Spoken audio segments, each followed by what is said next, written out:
Uşaqlıqda yediyimiz pəmpəmin Kinder versiyasını tapdım. Bunu İtaliyada olanda çəkmişəm. Burada İtaliyada Qatardayam. Romadan Milana gedirəm. Mən elə bilirdim ki, pəmpəm hansısa İrana və yaxud Azərbaycan ətrafı olan ölkələrə məxsus bir şeymiş.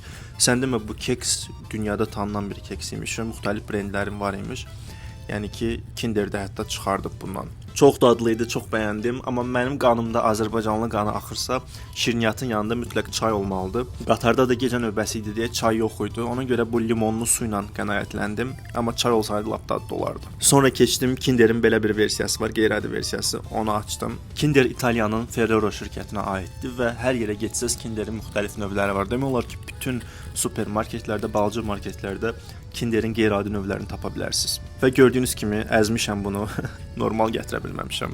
İçindən çıxan oyuncaq da normal idi, tanımıram bu hansı xarakterdir, amma normal bir şeydir. Sonra İtalyanların bu şəkildə meyvə şirəsini içdim və həqiqətən də təbii olduğu bilinirdi, yəni ki, çox dadlıdır. Üzərinə də yazılıb ki, heç bir qatıqsı yoxdur, təbii meyvə şirəsidir. Bunu isə təbii ki, Qatarda içmədim, Azərbaycana gətirmişdim özümlə.